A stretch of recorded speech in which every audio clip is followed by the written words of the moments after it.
This is a great honor for every fan of the Dallas Cowboys. I'm honored to be in the NFL.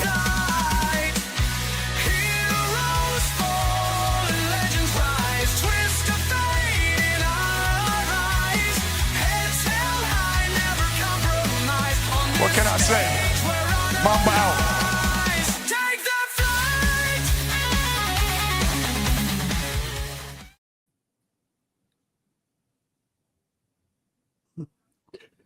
What's up, everybody? It's your boy Jay McLovin here on the Elite Sports and Entertainment Network, the afternoon show with Gonzo, also known as Chris, and Tony, also known as OG. Although he didn't put it on there, OG Tony. That's okay. We're gonna let you slide. I forgot. I'll get it on there. Sometimes, man. Sometimes. But hey, fellas, it's been a hell of a day. If you like today's comments, if you like today's commentary, please give us a like and subscribe on our YouTube page as well as Gonzo's Sports Room's YouTube page. Certainly appreciate that. I gotta tell you, a little bit upset about last night's game. My defense did terrible. I had Seattle for Fantasy League, and they got me damn near 0 points. What a time to be alive. Tony? Yeah, guys, let's jump right into it, man. That Thursday night game ended up being one of the better games of the year. Pretty exciting game. Seattle pulled it out 38-37 over the Rams. Rams kind of blew the game. I mean, honestly, they had a 16-point lead at one time. The Rams had 537 yards, 581 yards of total offense, 457 passing, 124 rushing, and had the ball. Did play overtime, but they had the ball 40 minutes. I mean, you look at those stats and you think, man, how you lose this game? Especially when you look at Seattle had 3 turnovers in the game to boot. But yeah, Seattle had 415 total yards, really came on strong in the second half, 244 pass, 171 rush. But again, like I said, 3 turnovers. Chris, what won this game for Seattle over the Rams?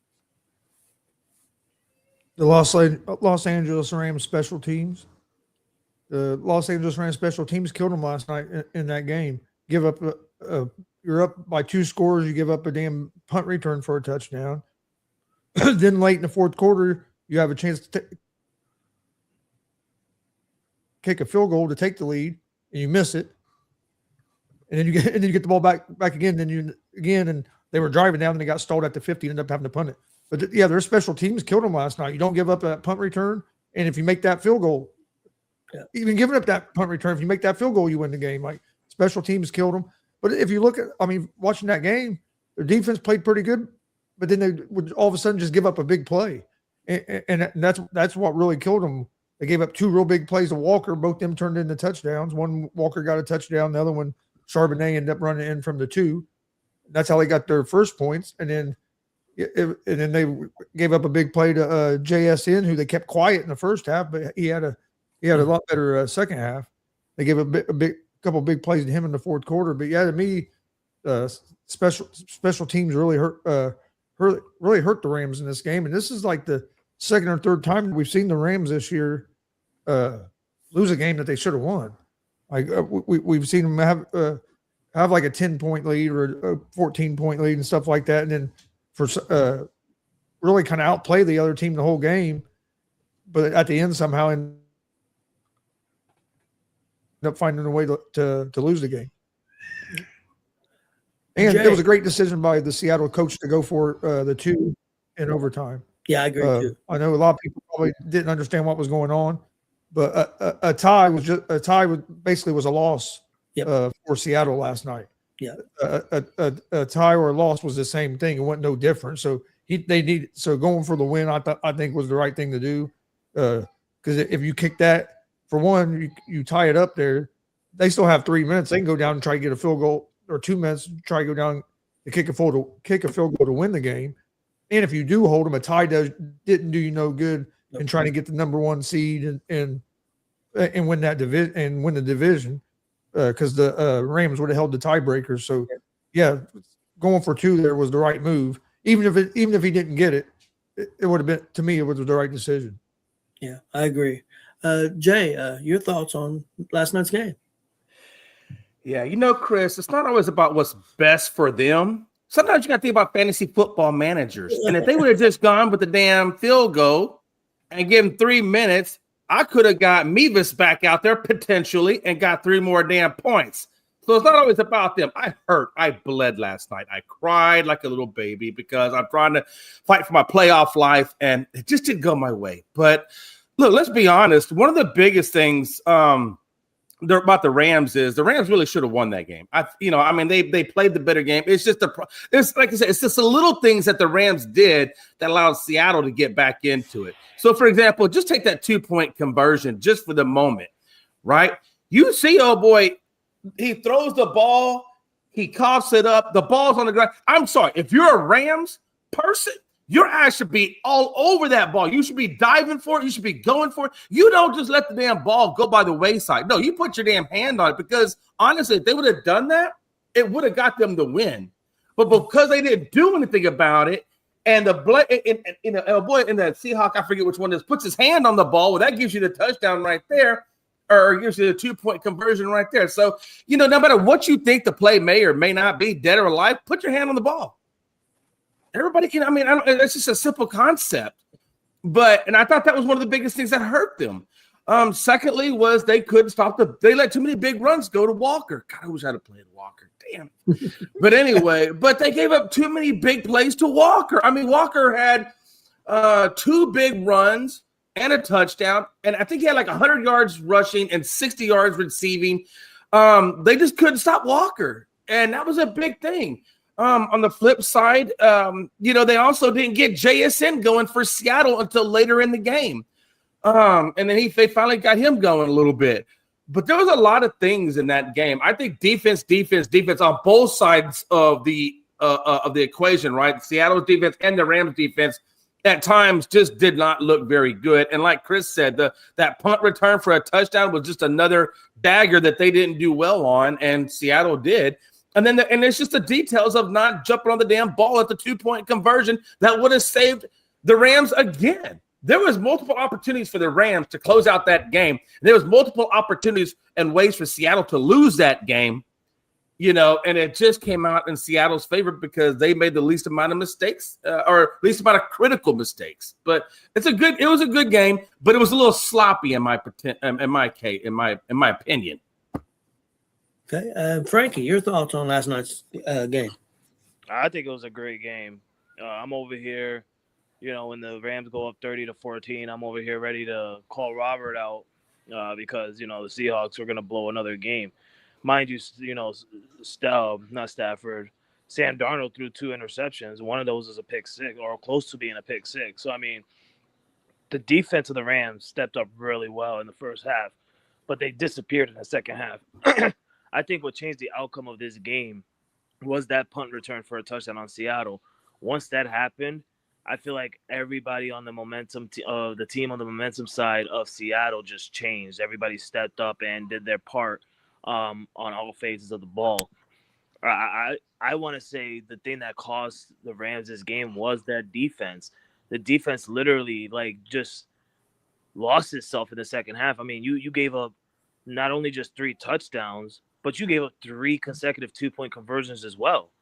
That cannot happen, especially when you have a lead like that. And take it from me, we blew a lead last week, 21-0. So I know the feeling of Ram fans right now being upset and everything like that. Mind you, you had the game-winning field goal kick. It's not like you had to kick a 50-something yarder. You were right there. That was a close kick. The Rams kicker was perfect last night until that last kick where he missed it. If he would have made that field goal, all you had to do was bring your defense out and stop the Seattle Seahawks, which you could have done, but you didn't. And I hear what everybody's saying on the panel. Chris is right with the special teams. Obviously, special teams blew it because that changed the momentum of Seattle.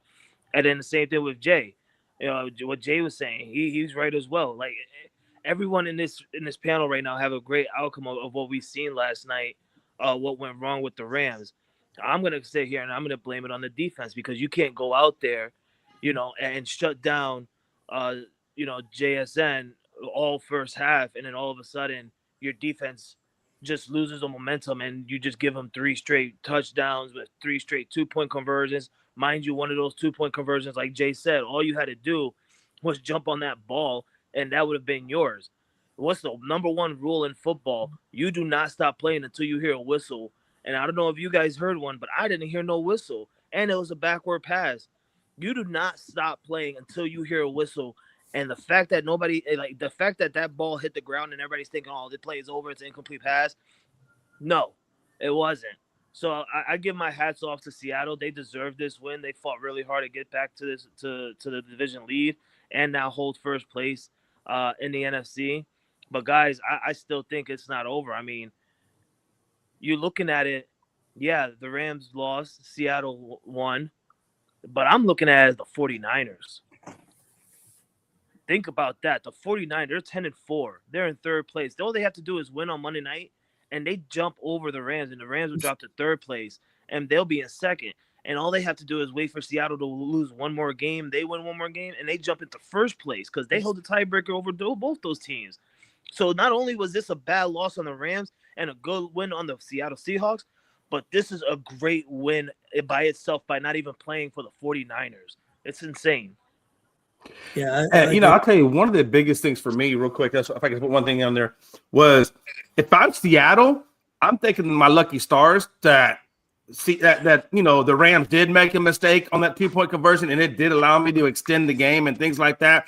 But they're not always going to get lucky playing these types of games. I mean, I don't think the Rams, because they're probably going to see each other again, possibly. They're not going to make those same mistakes twice. So my thing, that secondary of Seattle has got to do a better job. They've done a good job all year, but this particular game, they did terrible. They gave up 224 yards to Puka Nacua, and you had no Devontae. You could have had a guy. You could have had your safety bracketing Puka and had a man person on Puka, and that would have given you 2 over top, and then force them to use their tight ends or whatever and give them another out or another option. But the fact that you gave 224 yards to Puka, that's ridiculous because you have a much better defense than that. And Joe, to answer your question, that actually is the first NFL game that ended on a 2-point conversion in overtime. Okay. Yeah, there's been some in regulation, but yeah, not in overtime. Especially that close down into over. I'm looking at the time, guys, and Seattle's driving down. I'm looking at the time, and I'm like, holy hell. Like, they get the touchdown, and I'm thinking to myself, Chris is right, too, where he said most people don't understand the ending of that outcome if Seattle would have kicked the tying game field goal. I mean, realistically, Seattle couldn't because they already lost to the Rams. So Chris is right. If they would have went for the tie, it would have been an automatic loss for the Seattle anyway, even if you tied it. Because you're fighting for the number 1 spot. You're fighting for the division. You're fighting for home field advantage. So the only way you got to do it is getting that win. So that was right there was a hit and miss. And at first I'm looking at it and I'm like, what are you guys doing? Go for the tie. And then it hit me and I'm like, oh, no, you can't because you already lost to them last month. And I look at the time and there was like 3 minutes left. I'm like, yeah, they have to go for it right now. Like, they have to get this right now. It was a good win. Sam Darnold did not play well. He did not play well. But you got the good win, and this is what good quarterbacks do. Is it doesn't matter if you don't play well, and it doesn't matter if you play really well. As long as you successfully get your team a game-winning game, that makes you a really good quarterback. And I think Sam Darnold is finally changing his way of being a really good quarterback since dating back to last year with the Vikings. But coming into the Seattle Seahawks and doing what he did to the Rams last night, especially after the first time he threw 4 interceptions and then 2 more last night. It was a good part of Sam Darnold. Congratulations to the Seattle Seahawks. Yep, definitely a big win for them. Hey, House, I appreciate you having me on yesterday on the show. Had a great time and hope to do it again sometime. Again, check out In Your House podcast. They run all kinds of different shows during the week. They do a great job. So definitely give them a check out on YouTube or they're on podcast locations. Also, I think they do Twitch, Twitter. They do about everything, YouTube. So check them out. Very good guys and do great content. I got a question for you guys because Jay came on this podcast, came on this show on Monday after we lost to the Bills. And he basically said because we lost a 21-point lead to the Bills, it's gonna drop Drake May out of the MVP race. We've just seen Matthew Stafford drop a 16-point lead to the Seattle Seahawks, 30-14. Mind you, this isn't the only game. He just recently threw 4 interceptions against the Carolina Panthers. If Drake May wins this game on Sunday night against the Baltimore Ravens, are we still considered a tie between Matthew Stafford and Drake May, or does Drake May leapfrog a little bit over Stafford for the MVP? That's almost like a voter's question. Like you have to get in the mind of that voter. I mean, when they're voting on it, Frankie, honestly, man, I do think if he wins on a primetime game like that, a big primetime game, that definitely will boost his visibility for being the MVP. Chris, what do you think? Me personally, I'd still have it pretty close, but I still have Stafford just ahead of him. But I didn't drop, in my eyes, Drake May didn't drop when they lost that game because Drake May played a good game. It wasn't like he had a bad game. Yeah. And like last night, Stafford played a good game, threw for 400 yards, 3 touchdowns, no interceptions. So I don't think the guys, just because their team lost, if they wasn't the reason that they lost.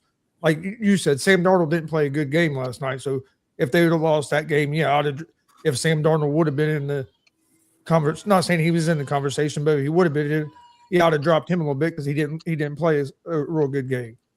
But yeah, I still think they're pretty close. Like I had them 2, and then Josh Allen would be right there with right there as my other guy with them 3. Be my top 3 right now for MVP. Yep. Yeah, I agree. Hey guys, let's switch over to a little.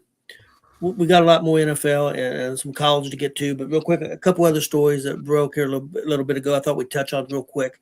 The first one being baseball, possible trade going on with, and Jay, I'm going to switch over to you for that. Yeah, so the possible trade going on right now is it's a 3-team trade: Rays, Astros, and Braves. No, Pirates. I'm sorry, Pirates. Rays, Astros, and Pirates. And it would be this: the Pirates would send right-hander Mike Burrows to the Astros and receive second baseman Brandon Lowe, outfielder Jake Mangum, and left-hander Mason Montgomery from the Rays. The Rays would send second baseman Brandon Lowe, outfielder Jake Mangum, and left-hander Mason Montgomery to the Pirates, receiving outfielder Jacob Melton, and right-hander Anderson Brito from the Astros. And the Astros would send Jacob Melton and right-hander Anderson Brito to the Rays and receive right-hander Mike Burrows from the Pirates. And that would be the trade. Just so you know, so Brandon Lowe, or no, sorry, not Brandon Lowe, excuse me. What is that? Mike Burrows is, I guess, the key piece, right, in all this that they're trying to get. And he's got a 3.90 ERA. He went 2-4 last year. 3.94 as a career. He's a decent, third or fourth guy in your rotation. If you want to put him in there, or if you want him for depth, whatever. I don't know if it really moves. For me, I got to be honest with you, it does give us a little bit more in our rotation, but I don't know if it really moves our needle. We still need a bigger name guy to put behind Hunter Brown, in my opinion. But I'll take pitching when we can get pitching. Jay, let me ask you this: do you think there's a clear-cut winner in this trade? I mean, I know you got to wait after the fact, but looking at it, do you think there's a clear-cut winner? Do you think somebody ended up better than the other team?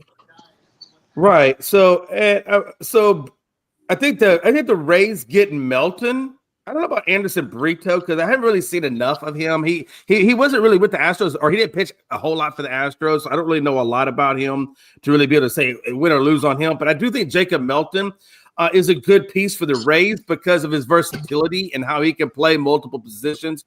And he is a pretty good hitter. He's about a 245, 250 hitter.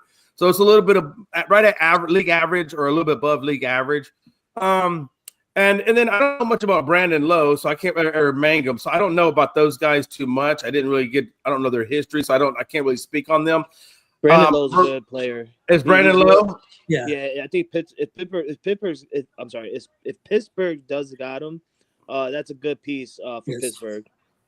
And that might be if that. And I've heard of Brandon Lowe. I just don't know. I didn't know what his batting average or things like that was. But I will say this. Go ahead. Just to let you know, the trade has officially went through. Yeah, it is done. Yeah. Okay. I think it helps the Astros to get another guy in our rotation because we've had so many damn injuries. But I think the Pirates probably got the better end of this because that's a team that's trying to rebuild, trying to boost that team up and do something. I know they kind of missed out on Schwarber, but I like to see them trying to make moves to get better as a team because I think for a lot of us for a long time have seen the Pirates just kind of settle with who they are and not really try to get better. So I see them trying to get better, and I do think that the players that they acquired, or especially Brandon Lowe and stuff, will help that at least a little bit, and let's see where they can go from there. So I'd probably put, I guess, if you want to say a winner, I would have Pirates, but there's not enough big pieces to say big winners. But I think the Pirates probably got the better end of this. Or excuse me, the Pirates. I apologize. Yeah, Frankie, you got any thoughts on the trade? I really don't, Tony. I could care less about this trade. It's got nothing to do. It's got nothing to do with my team. I know Jay. It's got something to do with him because of his Astros and stuff. But I feel like this is like not even. I don't know. I can't say much. Like I get what Jay is saying, but if I was an Astros fan, I wouldn't be happy at all. Honestly. I feel like you didn't do anything good, and I get what Jay is saying. I don't think that kid is a good pitcher. I really don't. Yeah, his ERA is good. His record is good, but you know what that tells me? That told me he didn't have enough time in the league. So him going to the Astros is going to be, I can't sit here and say it's actually a bad trade in Jay's part. You got to wait to see what he's going to do for a full season for his team. But I feel like the one thing that was a positive out of this was the Pirates getting Brandon Lowe. It shows that the Pirates are trying to step up and make Paul Skeens a little bit happy. Because there is news that Paul Skeens isn't happy in Pittsburgh right now, and there's possibility that he wants to force himself out. So seeing that Pittsburgh is going out there and making some moves to make their roster a bit better, not good, but a bit better, getting some veterinarian up in there and Brandon Lowe is a plus on Pittsburgh's part. Mind you, they're a team that doesn't spend money, so they're doing it the right way. Obviously, they're probably eating up a one-year contract on Brandon Lowe instead of wasting $170 million on one player or anything like that. So that's a smart move on Pittsburgh's part. Tampa, I'm not really worried about. You guys know that. They're my division rivals. I get two shits about Tampa. I don't care who they get. They're going to be in the bottom of the barrel anyway. But realistically, Tony, like this trade, this 3-team trade's got nothing to do with me, so I can care less. I hope all of them fail. It's just a trade of sucky teams. That's all. That's trying to make themselves better. Yeah, that's right. All three of them, sucky teams. Right, Chris? Chris, you got any thoughts on the trade other than Houston's a sucky team? My only other thought would be I agree. I think the Pirates got probably the best end of it. You got an all-star. You got a guy that's all-star caliber player that they just picked up in Lowe. So yeah, I think he might have. Was he on the all-star team last year? He wasn't. No. Okay. He was a couple years ago, right? Yeah, he was a couple years ago. Yeah, but he's a good player. I think that's a good upgrade for them. So I'd say the Pirates probably came out on the best end of it. But like you said, you really don't know till after you see what happens when the season starts. Okay, guys, let's move over to some other news. WNBA, the Houston Rockets. I thought we weren't going to talk about Houston no more. I thought we made a rule, no Houston talk. This is talk. Tony. He's trying to make Jay happy for some reason. Like we understand Jay, Tony. We understand Christmas is next week, but you don't have to make Jay happy. Okay, we're going back to this. Houston Rockets ownership's in talks to purchase the Connecticut Suns. Frankie, your thoughts on this? I think this is crazy. It just to me is telling me that I feel like the Connecticut Suns are not going to be in Connecticut any much longer. I mean, it's gonna be wild to see. I don't know. I honestly feel like Connecticut Suns are owned really well. This is a team that was in the finals not so long ago. They are former champions as well. I just don't understand why Houston just can't, create their own teams instead of taking other teams away. But what, Jay? Yeah, that's ridiculous for you to say that. I mean, we gave away our team. I'm sorry. Listen, I'm sorry. Your New York Liberty have only got maybe one championship. If you know anything about WNBA, you know that the comments have 4. So shut up over there with that crap about it. I'm so sick of listening to you, Tony. I'm sorry, Frankie. You didn't got me just. No, not you, Tony.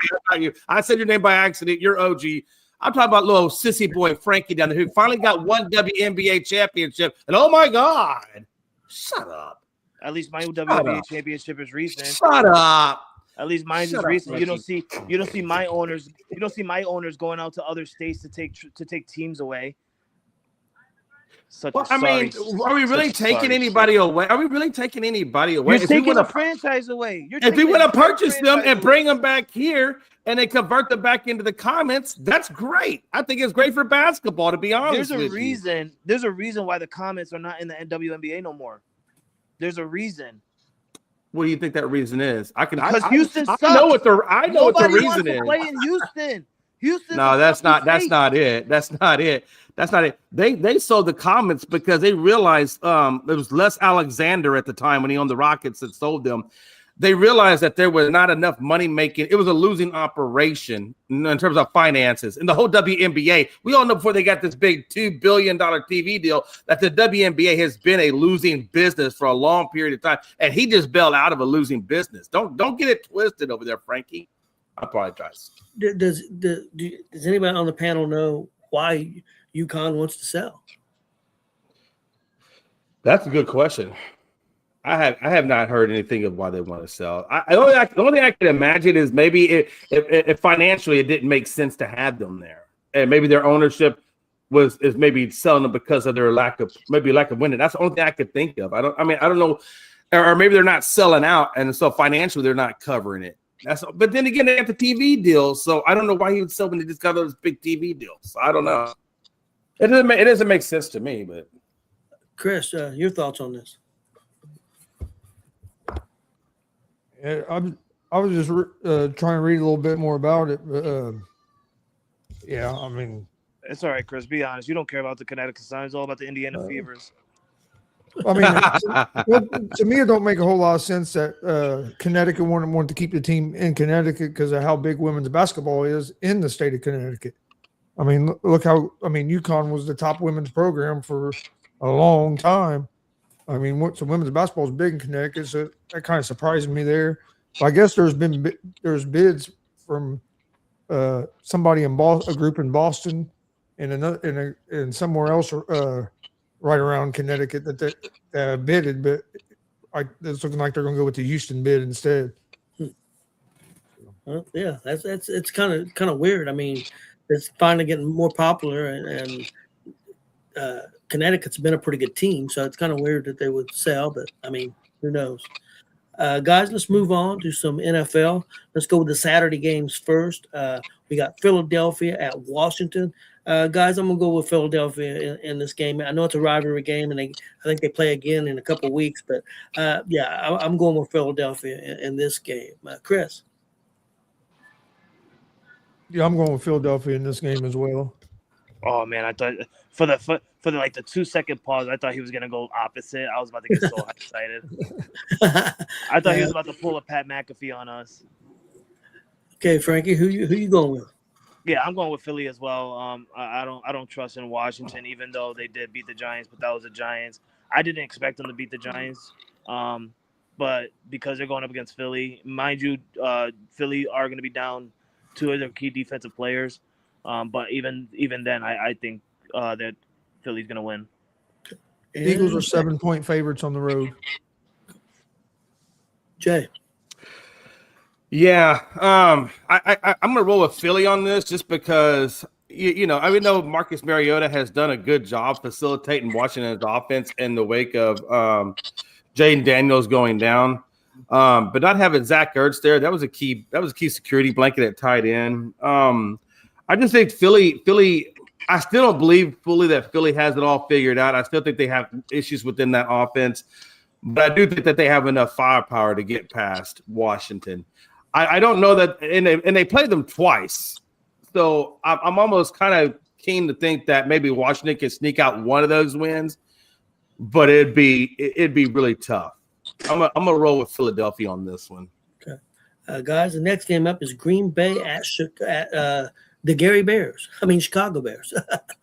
Okay, so What the hell did you just say, Tony? the Gary Bears, because there's rumors that they're going to move Chicago to Gary, Indiana. That's the big rumor. The Bears are looking in the property in Northwest Indiana to buy to build a new stadium.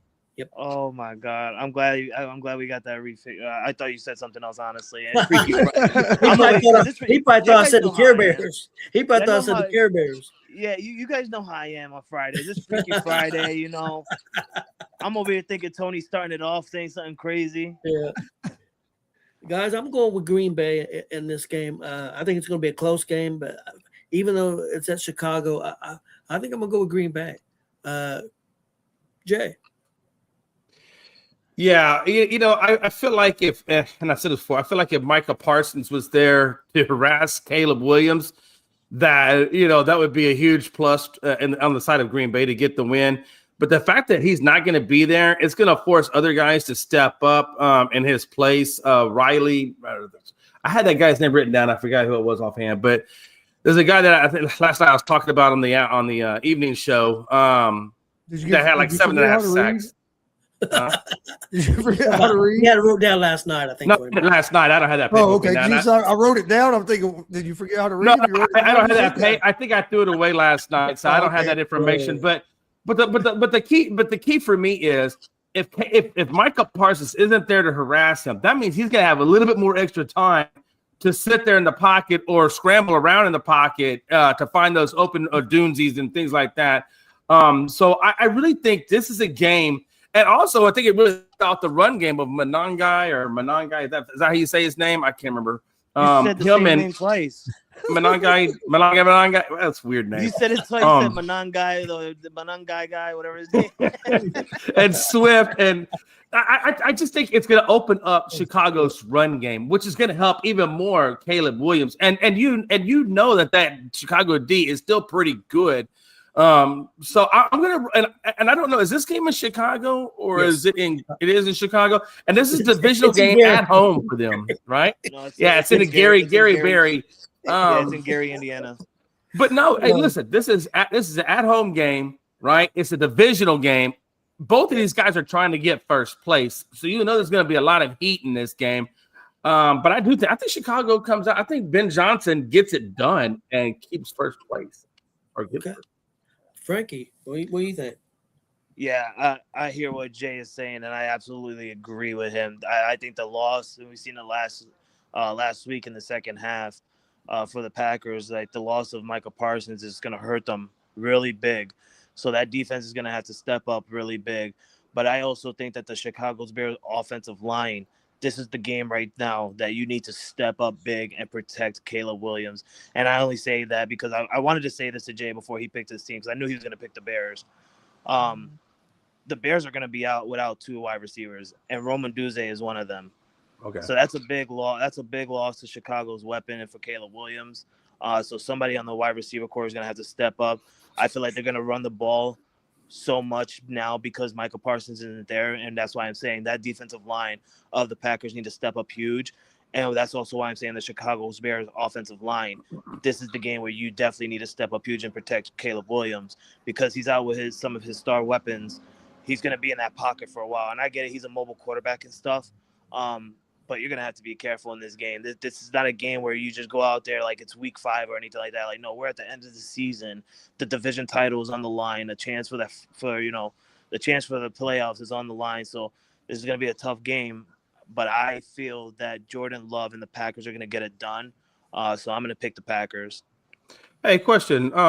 So with given that Manangai and Swift pretty much split the carries almost evenly, who do you think has the bigger day? Or do you think they both have a big day against that Packers D?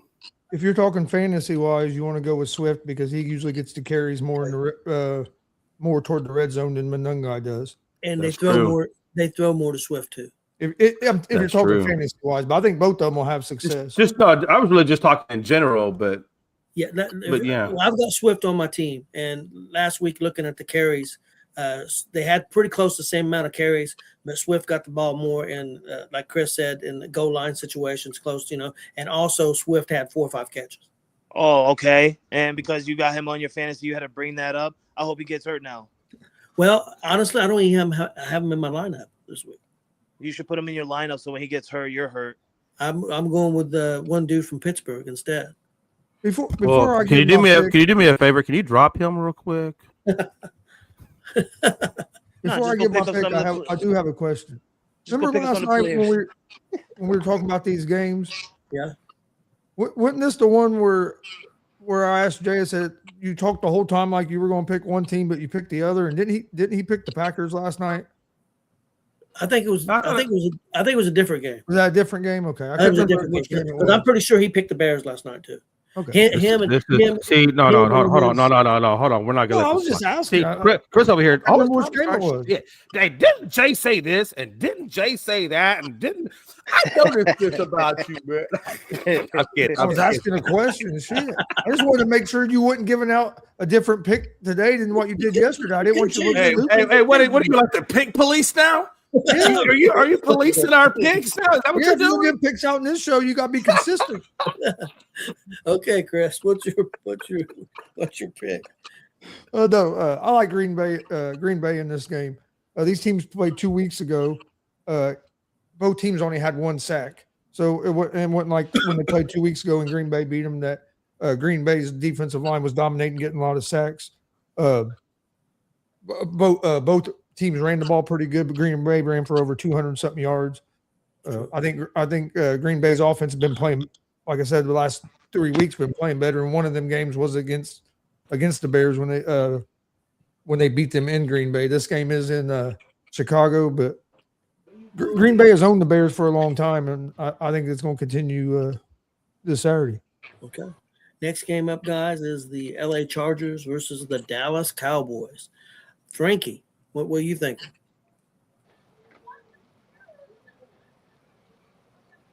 Maybe not. Let's go to Jay. Yeah, man, I feel like, I don't want to be, I try to be, but I really think the Cowboys have a good shot at this, only because of the fact if they stay to the run game. I feel like with the Chargers, they have a hard time with the stopping the run game on that defensive side of it. I feel like if Jerome Williams can really keep the ball rolling, I feel like we have a good shot at that. Our defense, it is suspect, but then again, I feel like if we could put pressure on Herbert with that messed up hand, I feel like that could be our weapon. But Dallas has to stop the run, which they have a pretty good job at doing. And then they have to maintain the secondary and really give them fits in that secondary. Now, here's the problem for Dallas, though. Bland is actually, I believe he's out. I believe he has a foot issue, and I think he's getting ready to have surgery, so they won't even have Bland. So I think they're going to have Travion Diggs or whatever his name is. I believe they got Diggs, and they got Chevelle Ravel. I think his last name is Ravel. He's that rookie cornerback they just brought in. I think it's Sharon Ravel, I think is his name. You don't even know the players on your No, he's a rookie, and he's dude. He was like a third or fourth. He's really a round pick. Texans fan, Frankie. Come on, Stop it!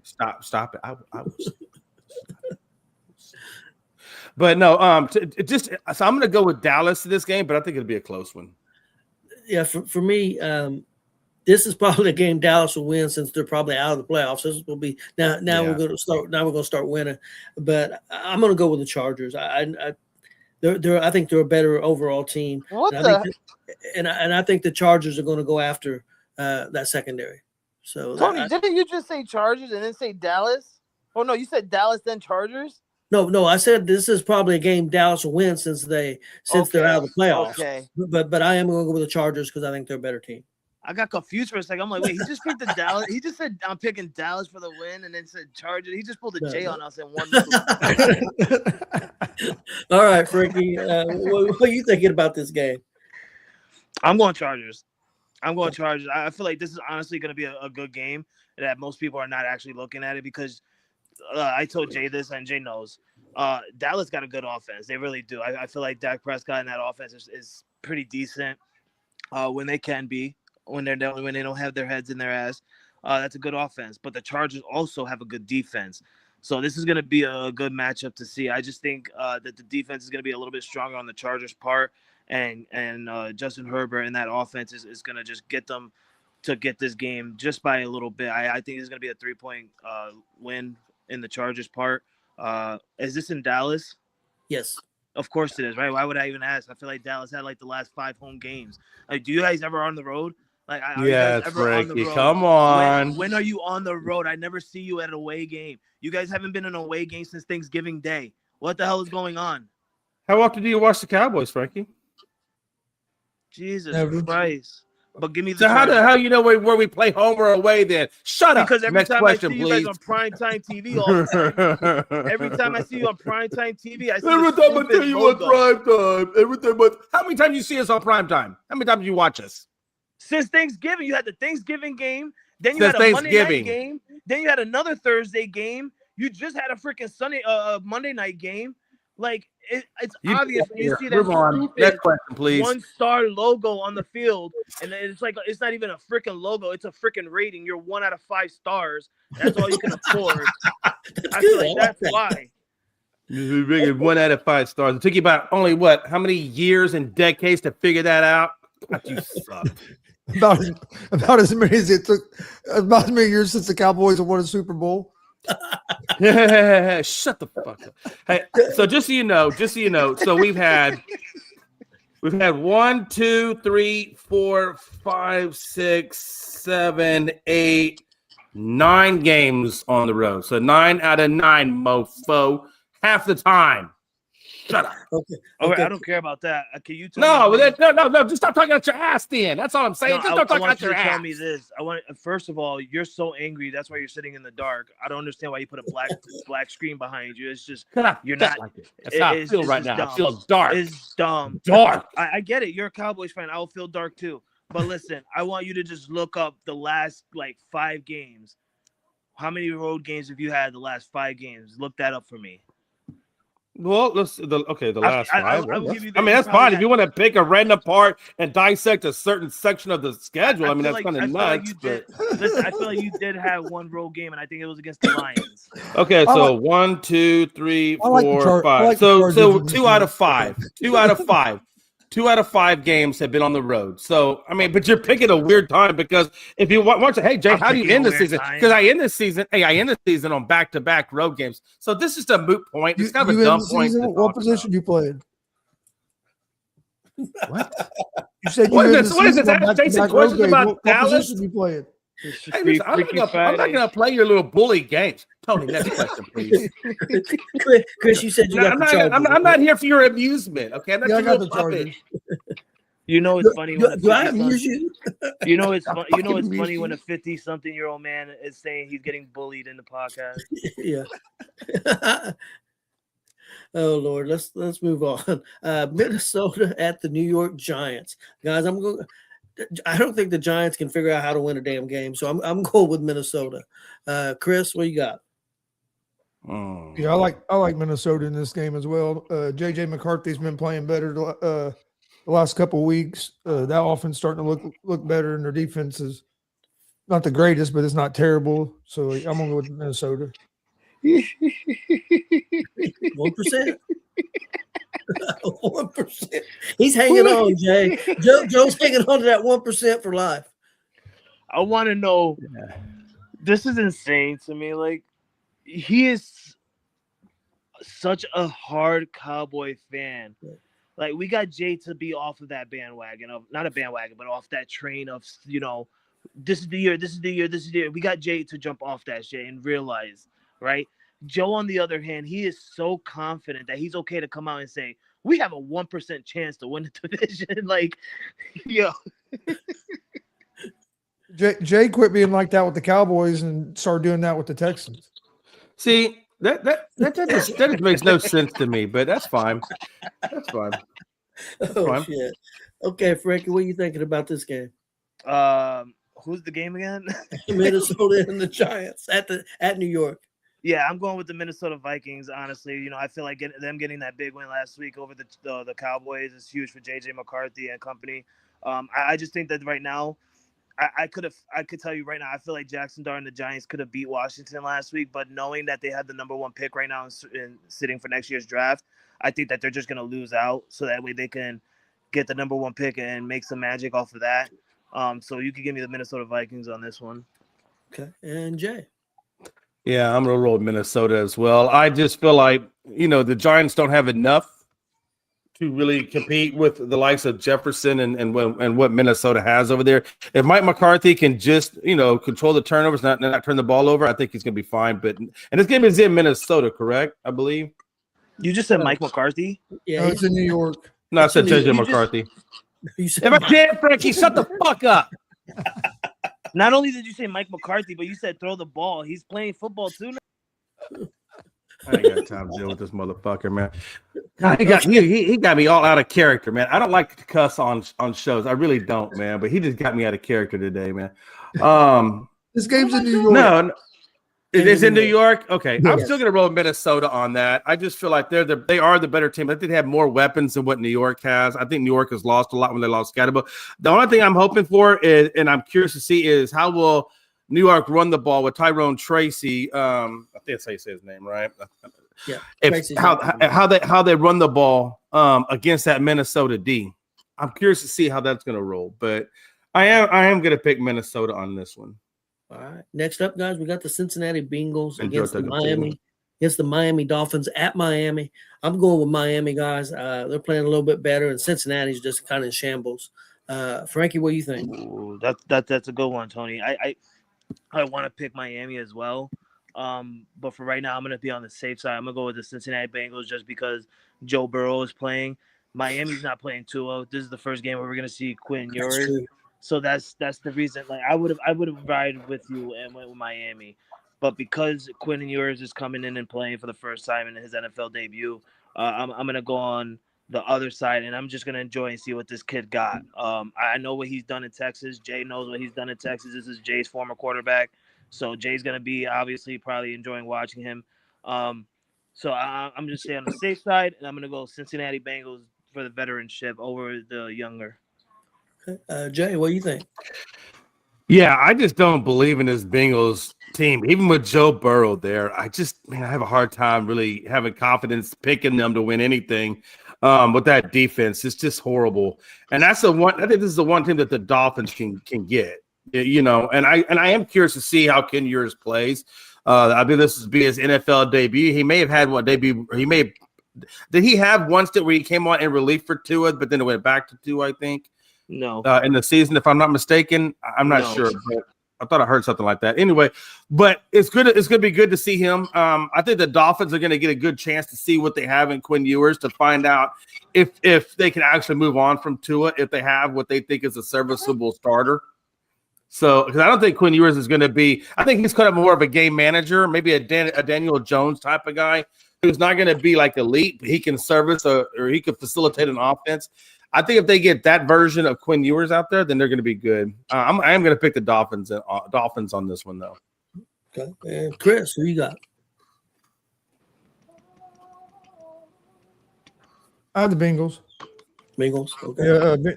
Yeah, Dolphins starting a rookie quarterback.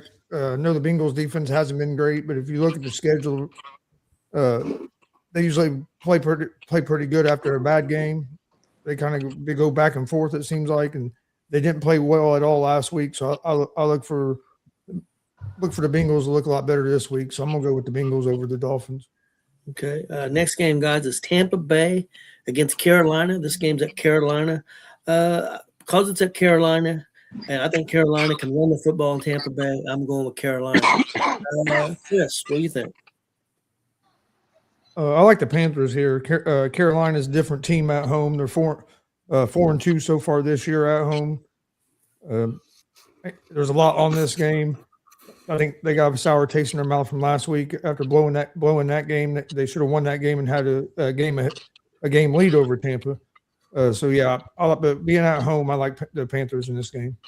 Okay, and Jay. Yeah, I actually gave an in-depth one on the show last night. So if you guys want to see my in-depth view on that game, go check out Tuesday Night Blitz, and you get my full take on it. But yeah, I'm rolling with the Buccaneers on this one. I think Bucky Irvin being back, all the receivers being back. Now the suspect is the run defense, and I think that's the one part where Carolina can exploit with Rico Dowdle and Chuba Hubbard. I think that's going to be the one weakness. If I was Carolina and Canales, that's who I'd be going after. The one thing, like I said, Canales said about Mike Evans is the fact that the guy is tough. He's fast. He's physical. He's hard to cover from a physical standpoint. So I think that could be the bright spot for Tampa. So I'm going to roll with Tampa. I think Baker's going to get it done today. And both of these guys are fighting for the division. And both of them have seemed like they didn't want the damn division with the way they played the last two games on either side of the equation. So, but I think Tampa gets it done. Okay. And Frankie. I'm gonna go with Carolina Panthers. I feel like they got a better run game. I do think that the Tampa Bay's defense is gonna be depleted at some point again, like they did last week. And I just like the way Bryce Young is playing this year, so I give Carolina at home. Okay. Next game up, guys, the New York Jets at the New Orleans Saints.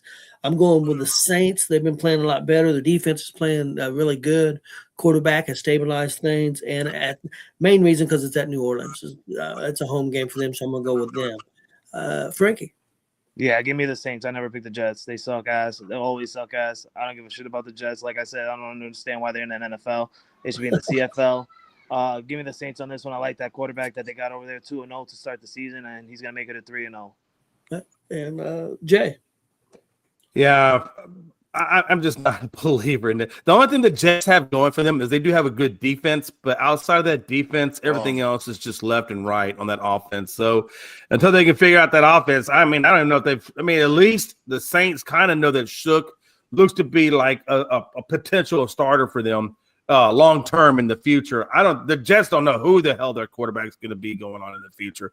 So that team has a lot to figure out. And because they have a lot to figure out, and because I think the Saints are a little bit more down the road than they are, I'm going to go with them. And I think Kellen Moore, is doing a good job. He did a good job offensively with the Eagles. I think he's going to do a good job and continue to do a good job with the Saints, developing Shook into a good passer.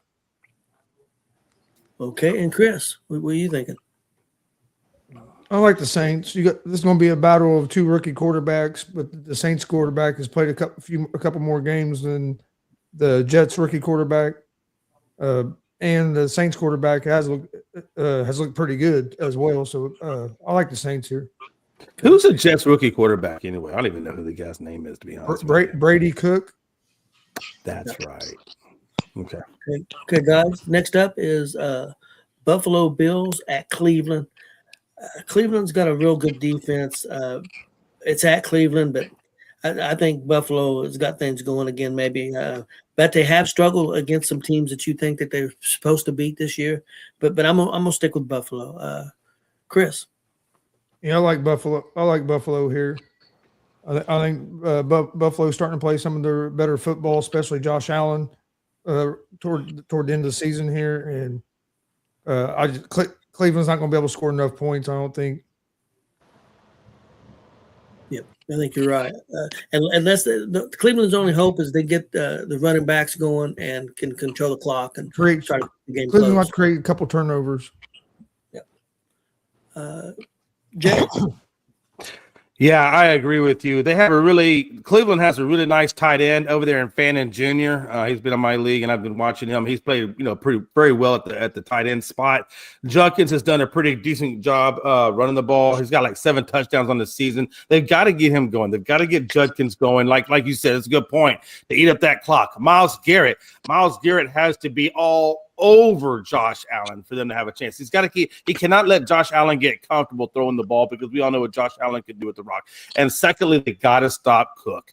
That run game for Buffalo is no joke. I think the strength of Buffalo is their offense, and the strength for Cleveland is their defense in terms of going at this, in terms of what they have. So I think it's going to be the Buffalo Bills getting the win, but Cleveland, they can get the win if they are able to, like you said, control the clock, if they're able to run the ball and able to just – Sanders doesn't have to go out there and try to do nothing crazy.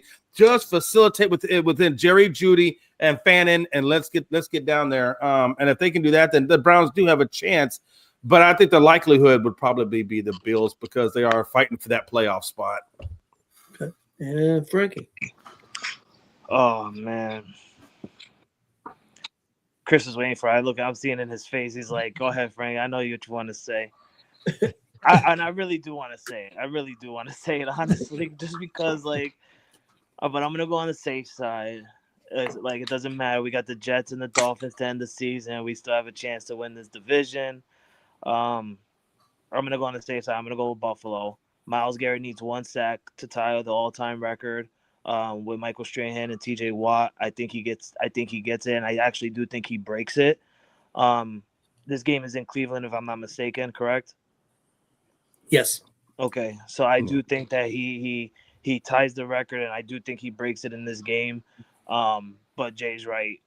Myles Garrett has to get to Josh Allen, make him feel uncomfortable. The defensive line needs to stop the run game, and those corners need to hold the weapons down if they want to win this game. I do think, Shador has a bounce back from what he did last week. I think he plays a little bit better. But this is gonna be this is a game where Shador Sanders needs to show the world how good you truly are. You want to start having me and Chris talk highly of you, Shador Sanders. This is the game where you need to prove to me and Chris right now that you're that guy. Other than that, I'm gonna be on the safe side. I'm gonna go with Buffalo to win this game. Okay. Next game up, guys, is Kansas City without Patrick Mahomes at Tennessee. They got the Titans. The Titans are at home. Chris, what are you thinking about this game? I'm interested to see what everybody's going to pick in this game.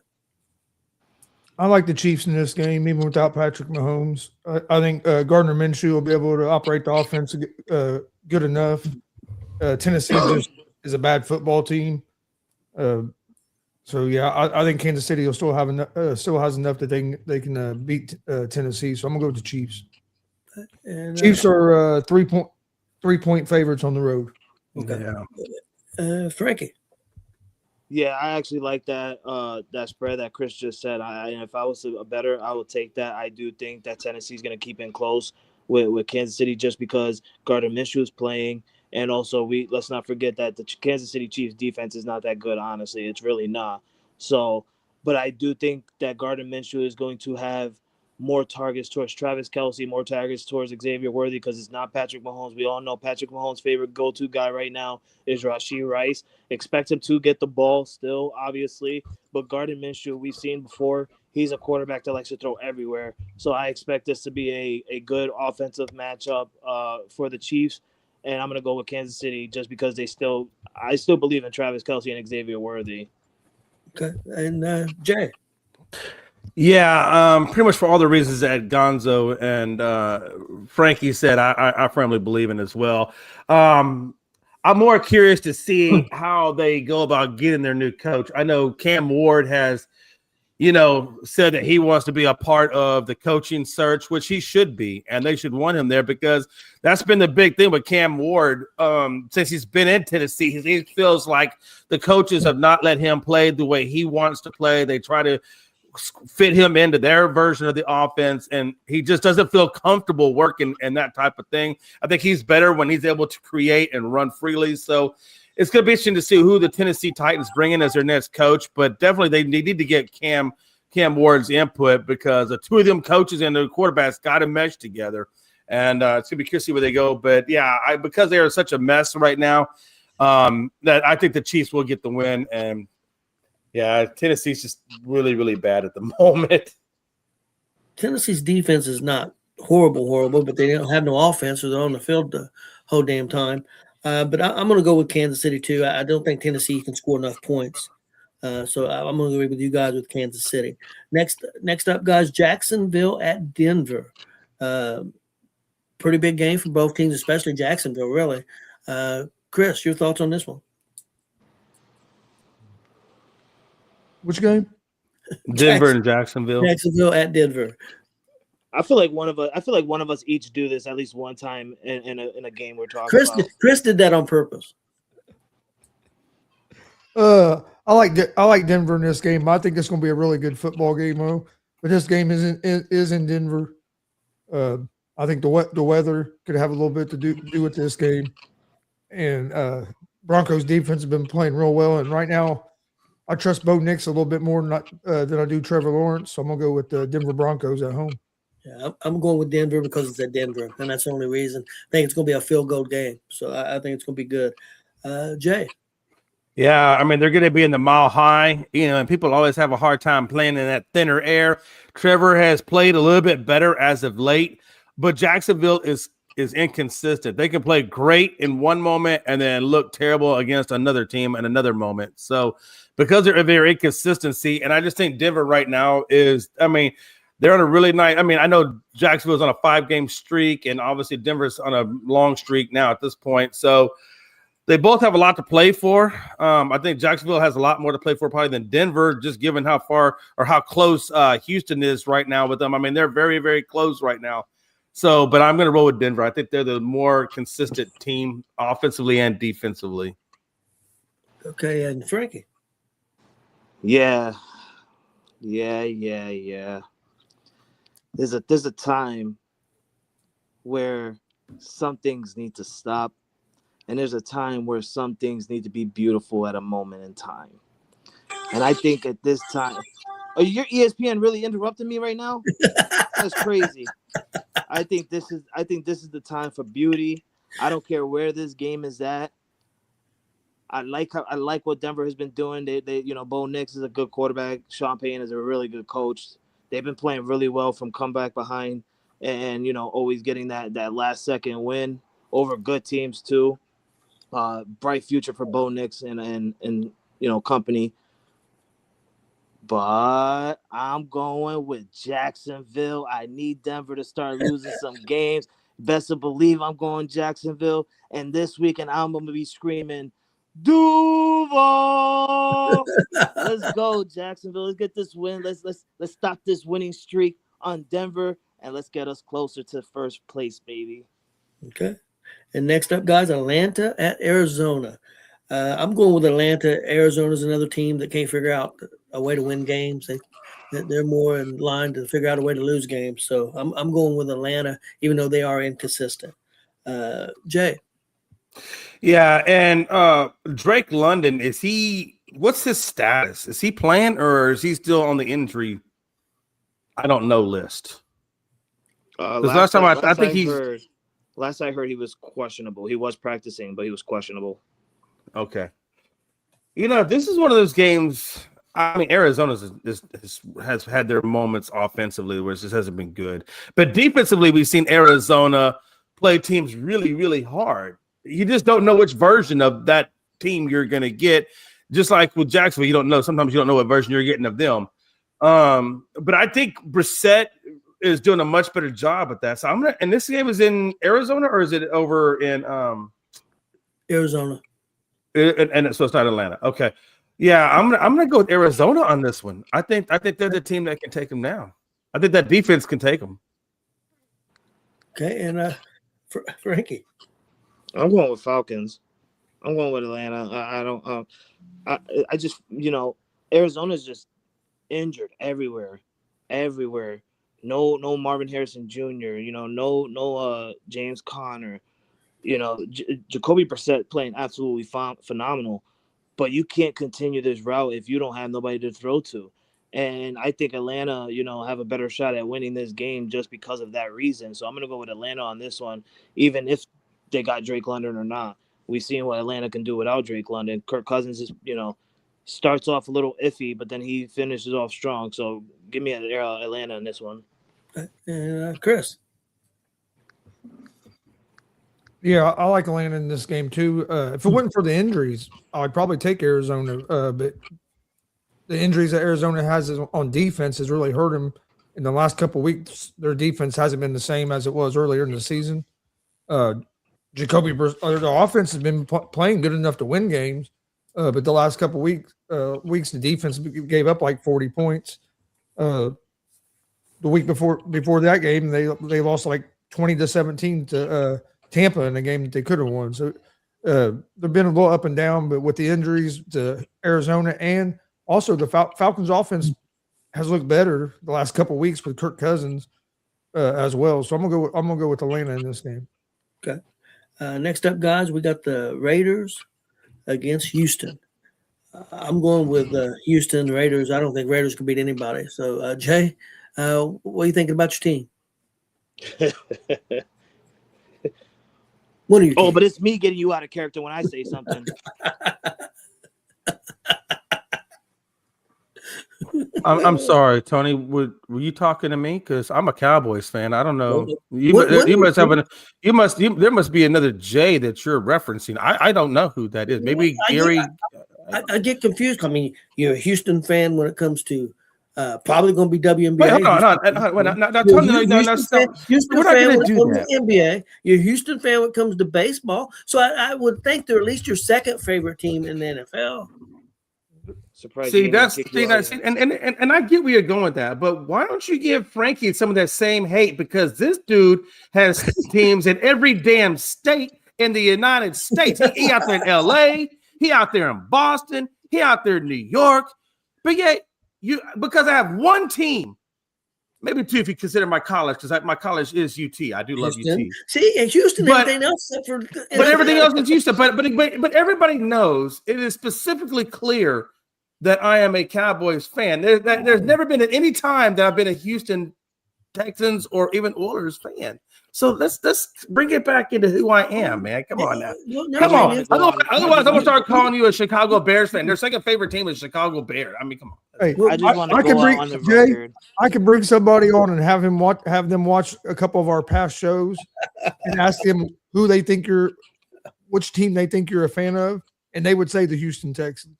I can't imagine just why. wanna Since go on I have a Dallas Cowboys, everything in my house is Dallas Cowboys. Yeah. Why would you? Why? What have I ever said? I mean, I talk about them because I have to. I have to talk about the team, but it doesn't mean that I'm there. I'm not even going to entertain this bullshit. No, I'm not going to entertain this no more. I'm not entertaining this. I'm not entertaining this. Let's move on. Let's move on with this. I'm not going to entertain this. There's nothing wrong with them being I'm your not second going to favorite entertain team. it as well. No, because I I just only wanna have go one out. team. I'm not going to entertain this. Let's drive on. So, what do I think about the Raiders and the Texans? I just want to go out. Yeah, I just who want to you go on picking the in this game, record. Jay? I'm going to pick I the just want to go on Texans. the record and say Okay. I do. No, get, Frankie, I do there's get no on the tossed. record with you. Just stop and stay in your lane. He asked me a question. I'm going to answer his question. So my answer to your question is I am going for the Texans because I feel like the Raiders, like you guys have said before, just don't have enough. I mean, that team is just messed up. Okay. Hold on a Let's second. go.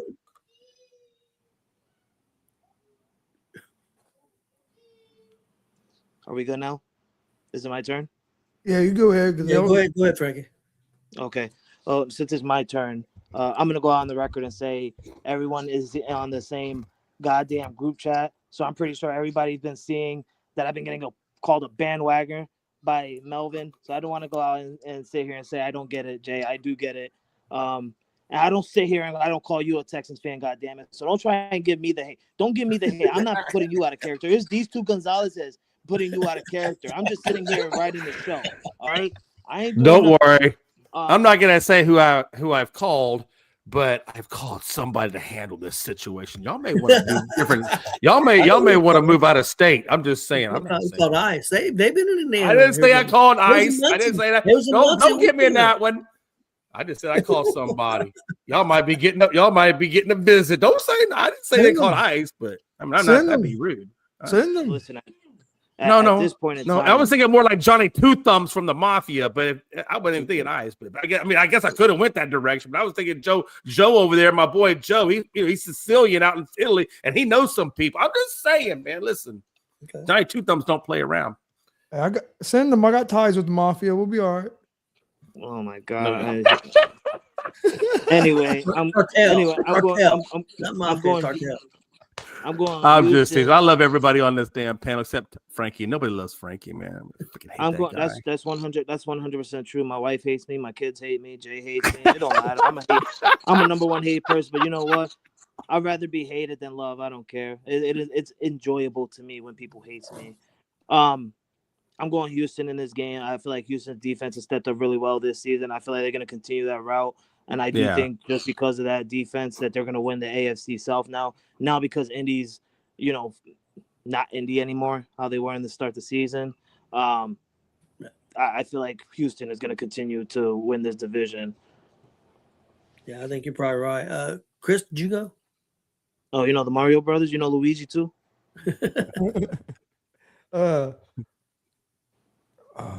I'm gonna go with the Texans in this game. Okay. Raiders. Did you really have to think about that? Did you really have to think about it? Because you paused for a minute before you said that. Well, as if you were contemplating. I was going to say something, but I decided I better not say what I was going to say. So what I was going to say before I gave my I pick. swear. Joe, I'm going to give you a call later. Operation. I was getting ready. What I was going to Operation say, Indiana is in effect. what I was going to say was I was going to take the Raiders because my connections in the mafia fixed the games that way. To help the Colts Hey, win you the AFC laughed. South. Chris, you I laughed. decided I You know better not what? say that, so I just went ahead and just gave my pick with the Texans. Hey, you know what though? You know what? You say that right about it, but you know what? There has been a lot of fixing in games There always throughout has been. pro and college. Always. You know what I'm? Yeah, I You mean, can go back who's the to last, say? you can go back the last 100 years. It's always been like that. Oh yeah, for sure, for sure. All right, let's Okay, be guys. careful because we are live on Facebook. If Chris says he's got ties to mafias one more time, he's gonna hear in a couple minutes. Okay, next up, guys, Pittsburgh Hey at Jay, Detroit. what's your address? 161. Go F yourself. Capital Go F, ahead, little Tony. self. Continue, Tony. Tony, stop looking at your chihuahua and continue. Next game's Pittsburgh at Detroit. Frankie, who you got? Oh man, I'm gonna go with Detroit. I understand that Pittsburgh just recently won, but that was against the Dolphins. I think Detroit needs, offensively they're good. They're there. I just think Mike Campbell and that defense need to, get their foot on the ground and stay still and lock that offense down and stop trying to have these comeback losses to other teams. But this is the one game where I think, that they're gonna get the win against Pittsburgh, and it's at Detroit if I'm not mistaken, right? Yes. Yeah. So yeah, you give me Detroit and Detroit. Yeah, I agree. I'm going with Detroit also at home. Jay. Yeah, I feel like Detroit's going to be a little too much with Jahmyr Gibbs and the way he's running the ball, and St. Brown. I do think it's kind of weird the way St. Brown does his little celebrations, but I find that to be odd. But, hey, if it works for him and it works for the team, hey, so be it. Do what you got to do. With that being said, though, Detroit can be inconsistent, though, at times. That's the only thing that kind of worries me about that. I don't know if J.J. Watt is playing. I don't know. Have we seen any more update on him? No, if he's going to play or not. He's definitely out. Yeah, he's back with the team, but because there was a collapse lung that needed surgery, he's still not in. That's a big-time defensive loss for Pittsburgh, and I feel like they really need a guy like J.J. Watt to put pressure on Goff to keep him doing things. Now, I will say this, though. They do have a soft secondary, and I'm wondering if Metcalf is going to take advantage of that soft secondary. That would be the one thing I would look out for with Rodgers is can he exploit that? But I am going to go with Detroit. I feel like they're going to pull this game out in Detroit. The one thing I will say, though, is this, and I'm on the fence with this one. I really am on the and I may have even been on the fence we talked about last night. And the reason why I'm on the fence with that is because both of these teams are fighting for playoff divisional sides, right? I don't know if Detroit may not be able to get the divisional lead, but I think they're definitely playing for a wild card. So, and Pittsburgh is definitely trying to hold off Baltimore to keep the divisional crown. So there's a lot of implications for both sides of it. I just think maybe Detroit might be a little bit too much for them. So I'm going to roll with Detroit. Chris. I like Detroit here. I don't think Pittsburgh is going to be able to score enough points on the Detroit defense, and Pittsburgh not having T.J. Watt worries me about them being able to stop the Lions offense. So I don't think Pittsburgh scores enough points. I like the Lions at home. And guys, our last NFL game, then we'll do some college. New England at Baltimore. Big game for both teams. Frankie, how you feeling about your team? I feel confident. I feel good. I think all we have to do is stop that run game, Derrick Henry, and get to Lamar Jackson. And I feel like we're comfortable with doing that. It's our offense, basically, that I'm more focused about. I want, Drake May to have a good game. I want Stephon Diggs to get past more, and I'm not even worried about our run game. TreVeyon Henderson, I feel like he's going to get the yardage that he's getting. This could be a hit or miss. Honestly, it really can. Obviously, I'm going to pick my boys. I think it's going to be a 3-point win on the Patriots' part. I don't know. I just feel like we have an opportunity here to hold Lamar Jackson and stop Lamar Jackson. And I really like the fact that we're playing two former MVPs back to back right now on weeks. This is good for Drake May and company, especially for Mike Vrabel. So I'm gonna go with my boys on this one. And like I said, I feel that we could get a confident win on this one. I've been going back and forth on this one, but I'm gonna go with New England. New England gets off to fast starts, and if they get off to a fast start again on Baltimore, Baltimore's going to be in trouble because I don't think they can come back. So Baltimore's got to really play tough on both sides of the ball, offensive line, defensive line, run the football, control the ball. I think they have a chance to win this game. But I think New England's got a little bit too much firepower for them. So I'm gonna go with New England. Chris. Yeah, I'm going New England as well. Just like I said last night, I think New England wins this game by at least 10 points. Oh, I think I really do. I don't know how I think Baltimore's actually a favorite in this game, which makes no damn sense to me. I think people are overvaluing Baltimore big time. They haven't played that good this year. The defense hasn't been great. Lamar's starting to look a little bit better, but their offense has struggled. Yeah, I think New England wins by at least 10 points. I don't get how Baltimore's a favorite in this game at all. I'm guessing maybe it's because it's in Baltimore. That's the only thing I could think of is because it's a home game for them and there's playoff implications. Maybe that's why. But I agree with you. It doesn't make sense. Tony, is it okay if I go? I'm right next to it. Okay. Yeah, here's the deal. Again, if you want my end game analysis, I did a deeper analysis last night on the Tuesday night blitz that we do. But I did pick New England to win this game. I did say it'd be an interesting game. Again, the last 3 games of this season are very meaningful games because there's so much on the line for a lot of teams. And again, this is just another one of those games where Baltimore is trying to get the divisional lead. New England is trying to keep the divisional lead and also try to get that bye away from Denver. So there's a lot of things going on behind the scenes. There's a lot of motivation, I should say, going on behind the scenes to get both of these teams to try to get the win. I do think that Baltimore's defense is suspect against the run. I do know that Travion Henderson can break off big runs at any moment, and so can Ramondre Stevenson. So I look at the run game as being the key factor for New England going up against this Baltimore defense. I think this is a game where it's Diggs versus Zay Flowers as well. And I do think that Lamar Jackson, the former 2-time MVP, is going up against a potential MVP and Drake May. So you get a battle of potential MVP. So there's a lot in this. And the thing about it is you got Derrick Henry, who was with Vrabel for 3 years in Tennessee, like I said last night. So it's not like these guys don't know each other. They know each other really, really well. So it's going to be interesting to see how that dynamic plays out. But at the end of it all, I do think that New England has just a little bit more than what they have defensively and offensively. So I think it's going to be too much for Baltimore to overcome. And I think Baltimore is going to succumb. And it's really sad to see Baltimore in this state because this used to be a team that was known for 2 things, running the ball and defense. And now you only have running the ball. So it's not the same Baltimore as we used to see. It's weird. But, yeah, I'm going with New England. Okay, guys, let's end the show here with some quick college football picks. We've got the game tonight. Number 8 seed Oklahoma against Alabama. That game is in Oklahoma. Frankie, let's go to you first. I'm so nervous. Just thinking about it, I got butterflies in my stomach. I can't wait. I feel like it's going to be a good game, just like last time.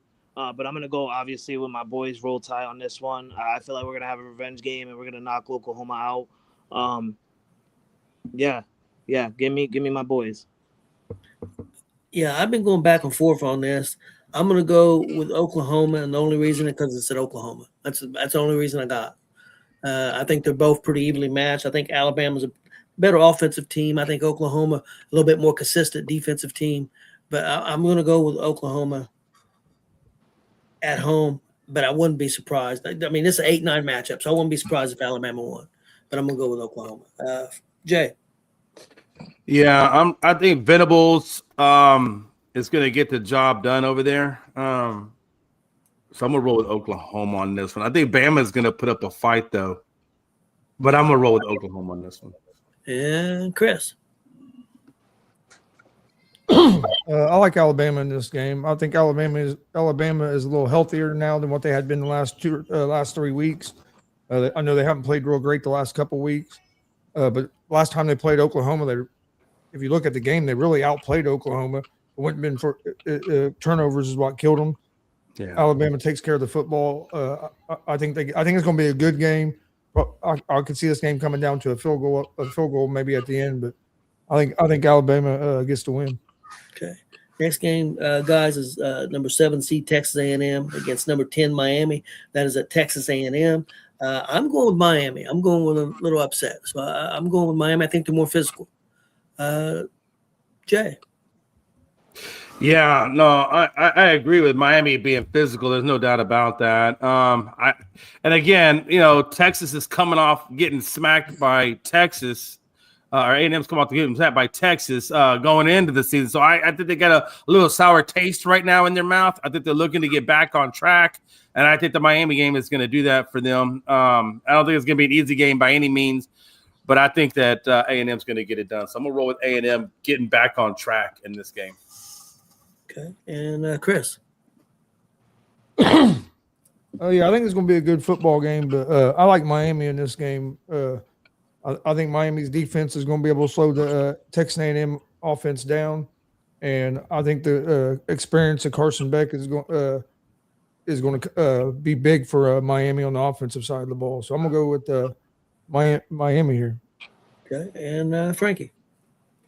Yeah, I'm going with Miami as well, just because Miami's got footage of Texas Tech's last loss. They'll be able to see what happened and what they can do to stop Texas Tech. I like, Carson Beck has been in this situation before where he's in the playoffs. He knows how to get to a national championship. I like Miami in this one just because, like you said, Tony, they're a bit more of a physical team than Texas Tech, and I feel like that last loss on Texas Tech really hurt them for video footage for other teams to study and learn. And guys, next up we have number 6 Ole Miss against number 11 seed Tulane. This game is at Ole Miss. I'll say Ole Miss will win at least by 21, probably more. Chris. Ole Miss is a 17.5 point favorite. I like Ole Miss in this game. They played earlier in the year and they beat them by like 40 points or 30 or 40 points. I think it was 45-10 or 50-10, 55-10, something like that. I know Ole Miss has a new coach, but their offensive staff is all there. And the head coach was the defensive coordinator, so I don't think it's going to be too big of a drop off. So yeah, I still think Ole Miss probably wins by at least 30. And Jay. Yeah, I think Tulane can move the ball, but I don't think they can stop the ball. And I think the defense of Tulane is what's going to kill them. So yeah, I definitely think Ole Miss is going to take this one. Even without Lane Kiffin being there, I think they've effectively moved on from him, even though they still have half of his coaching staff there. But I think they definitely will have enough to beat Tulane. Like I said, it's almost like these guys are just invited to this thing. I don't think they really earned the right to be there, but they're there regardless. But I think they go off first round, and Ole Miss takes care of business. Yeah, Frankie. Yeah, I'm going Ole Miss. No need for an example or anything like that. Like, they got their offensive staff there, but I just think Tulane is not strong enough to beat Ole Miss. So just give me Ole Miss on this one. Okay, guys, and our last college game is 5 seed Oregon, number 12 seed James Madison. This game's at Oregon. I'm going to say Oregon by at least 20. Chris?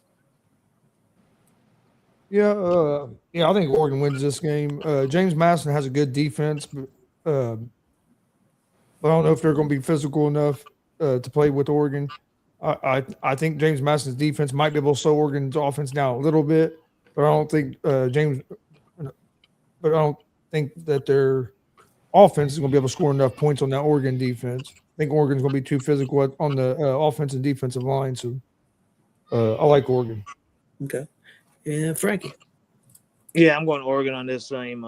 James Madison should just be happy that they're actually in the CFP this year. So, and I get, they're going to try and be competitive and all that, but I just think they're not going to be competitive enough for this Oregon team. So you could get me Oregon in this one tonight. Okay. And Jay? Yeah, I see they're favored. Oregon is favored by 20.5. So I think you're probably right. Guesstimate they might get them by 20. I'd say somewhere in the neighborhood of 14 to 20 points. 2 touchdowns or 3 touchdowns, I think, is what they get them by. Okay. Well, guys, that's all I have today. You guys got anything before we get out of here? I don't.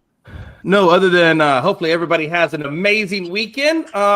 Great football tonight, great football tomorrow, great football on Sunday, and then you also got wrestling tonight. What do you got? What's this? Friday Night SmackDown tonight, right? Friday Night SmackDown, and also don't forget on Netflix we got Jake Paul We'll get versus knocked out. Anthony Joshua. Man, it's gonna be a. Is that tonight? Is that fight tonight? That's tonight. It starts at 8 p.m. on Netflix. Yeah, I don't know. I bet you his fight don't start till probably 11 or midnight. It'll be later. I'm gonna ask you, what time is it starting? Because it starts at 8 p.m. But it'll be probably, I'd say at least the earliest would be 11. I'm betting midnight before Paul fights. So I'm trying to think. Okay, so if you're gonna watch Saturday or if you're gonna watch college football on Friday, do we? So for example, would the last college football game interfere with that fight time when he comes on? I think you should probably be able to watch that football game, all of it, and then click over to Netflix and catch that fight. Okay, that's my guess. Yeah, we'll have to look more into that. But yeah, because the football game tonight is on ABC. Okay, it's on ABC and ESPN. Both, like we figured it was going to be. It just came up on the side of the TV here, corner of the TV, so I thought I'd let you know. It should be a great weekend. A lot of good NFL, college. Should be a fun weekend. Hopefully, Frankie, you think Jake Paul gets knocked out? I don't know if he's there. I think he gets knocked out. Wait, what is sorry, I had to run to the front door because my daughter's bus just came. What'd you say, Chris? So do you think Jake Paul gets knocked out? I do, and I really hope he does. There's nothing that will please me more than to see a Paul brother get knocked out. And I think if it's a real fight, he gets knocked out. Well, we'll see in the first round if it's a real fight. Yeah. If we see these two freaking jabbing around and then freaking like running around the ring, then we know it's fixed. But if I see Anthony Joshua come out and just freaking like power punching and stuff, I know that this is gonna be like Anthony Joshua saying, "Bro, I'm just like the people that are on social media. We don't believe in you, and I'm about to show you why." And I hope he gets knocked out by the 3rd or 4th round. So Frankie's ultimate weekend would be Alabama wins tonight. Jake Paul gets knocked out. Yeah. Of course, New England wins and Dallas loses. Dallas loses. That doesn't matter to me. Okay.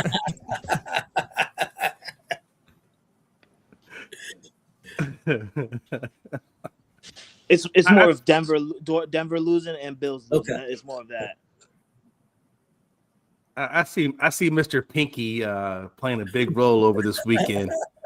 I'm just saying, Frankie. I feel like Mr. Pinky is going to ruin some of your plans. No, I'm kidding. I don't know.